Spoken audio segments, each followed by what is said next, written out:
I finally got to play Assassin's Creed VR on the Quest 3. Oh, wow. Okay, that's awesome.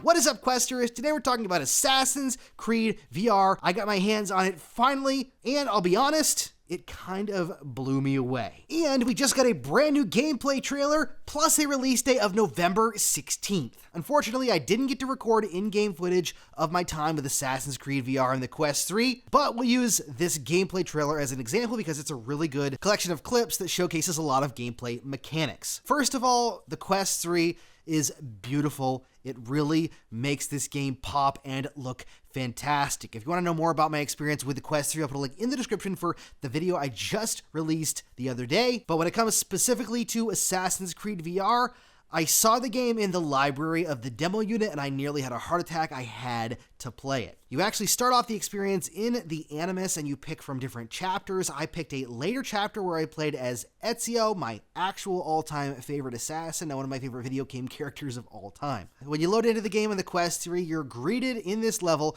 with a bustling city where you can start to move around. Now, this isn't an open world game where you can go for hours or miles and just look around, but in my experience playing this demo, the area that you were is actually pretty open and it's pretty big, and you can traverse it just like you do in a real Assassin's Creed game. That means running and jumping onto barrels, leaping and grabbing onto ledges, throwing yourself up to the roofs, running across wires and ropes. And yes, they even have the leap of faith, which was a really cool experience in virtual reality. In fact, you actually hold your hands out like the character does in the game and jump, and you'll leap forward and fall down into the pile of hay, just like in a true Assassin's Creed game. One of my favorite mechanics of the game is actually taking out your hidden blades. You pull down on the trigger and you flick your actual wrist in real life and the hidden blade pops out. Very intuitive and feels a lot like you're really actually activating a hidden blade, or at least what I assume it would feel like based on other Assassin's Creed flat games. You have one on each wrist, at least as Ezio, and you can pull the trigger and flick both wrists at the same time, and it activates both hidden blades. Then you can do what an assassin does with hidden blades. Leap off of roofs or ledges, or just come up behind someone and take them out with the hidden blade. Speaking of people, at least in this level, the streets were jam-packed with lots of NPCs. I actually walked up and I slapped one across the face to see if it'd react, and it does. It stumbles backwards, just like a real Assassin's Creed game, except you actually are in control of the character physically, so you can move around, push past people, hit into them. There's guards patrolling as well as on the roofs, and you even have the real indicator like you do in the Assassin's Creed game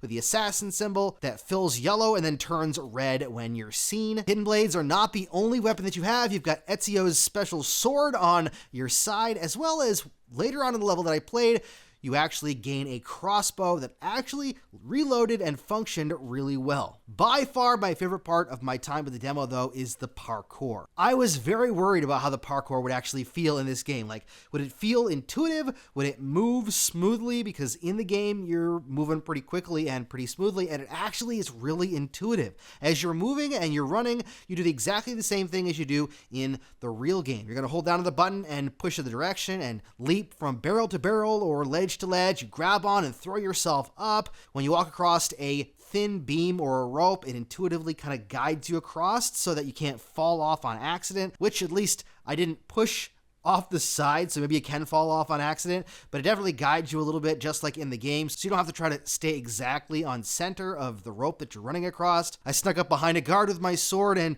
took him out on one of the rooftops. It felt so good. Speaking of feeling good, not only do the controls feel really good, but it actually plays really well too. Now, as I've mentioned, the game plays really good, but how does it look? Well, it looks fantastic. It actually looks better in the headset than it does in the trailer, which is pretty common for VR anyways. But on the Quest 3, the resolution really makes the world pop, and it looks really colorful and interactive, and with all the NPCs and the detail in the environment, just like in a real Assassin's Creed game, you feel like you've jumped into one of the biggest flat game franchises directly in VR. It doesn't feel like they cheaped out on the environments or on what you can do in the environments. It actually feels and looks like you're really in a AAA Assassin's Creed game. These are bite-sized levels, if you will, where you'll play through the level and have a linear story of sorts, but you're free to roam around the area during that linear story. So in theory, you could just jump back into all these different locations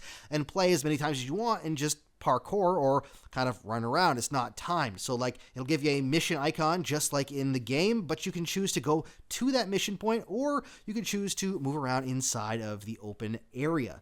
As I mentioned before, it's not an open world, but the open area was pretty darn big. In fact, I was running across rooftops for a short while until I found the bell tower I had to climb up into, and even after that, you could traverse around and move around. Now, I only had the chance to actually play as Ezio. I didn't get to play as Cassandra or as Connor. I'm really excited to play as Connor because I love the time period of the American Revolution, so it'll be interesting to see how that translates into VR, and some of these clips in this trailer just look like it's going to be really, really cool. I didn't get a chance to play a lot of combat with the blocking and the slashing, just based on the specific demo that I played, but what I did play felt pretty good. I know overall, though, the game itself blew my mind. As a massive Assassin's Creed fan and a fan of the series since the very first game, being able to flick your wrist to get a hidden blade to pop out and experience these worlds in a full 360-degree environment where you can climb and run and pretty much do what you want in these open areas, it held me captive for my time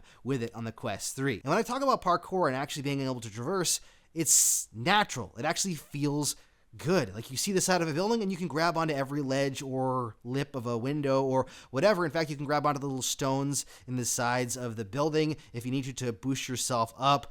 Everything is grabbable or interactable, as it should be anyways when you're playing a game, just like in an Assassin's Creed game. If you see a ledge, you can jump to it. If you see the lip of a window, you can grab it and throw yourself up to grab the next handhold. Or if you see a barrel or something to run onto, you can jump onto it and continue to jump and then kind of start your parkour roll. And it's really, really cool. I'm going to be honest here.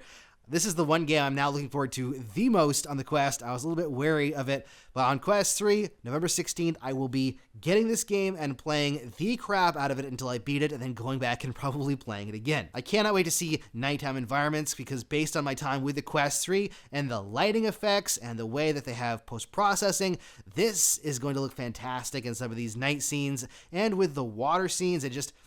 like, I'm really excited for this game. It's has the potential to be a massive AAA game for the Quest 3 and the Quest 2, because it will be on Quest 2 as well. But specific to Quest 3, it has the potential to be one of the better looking games on the Quest and a true AAA experience brought into VR, even in small bite-sized chunks. But those bite-sized chunks are pretty long, it would seem, as it's a real story campaign. Let me know down below what you think. If you're excited for Assassin's Creed VR, I personally cannot wait, especially after my time with it. It just makes me excited, not just for Assassin's Creed, but for the Quest 3 and everything that we're going to see this holiday season. Like I said, if you want to know more about the Quest 3, head to the video at the link in the description. And if you want to pre-order the Quest 3, then head to the link in the description for the pre-order as well, because it launches on October 10th. Thank you so much for watching. Don't forget to subscribe to keep up to date on all things Quest 3 and for gameplay eventually of Assassin's Creed VR. Thanks so much for watching. Stay safe and happy questing.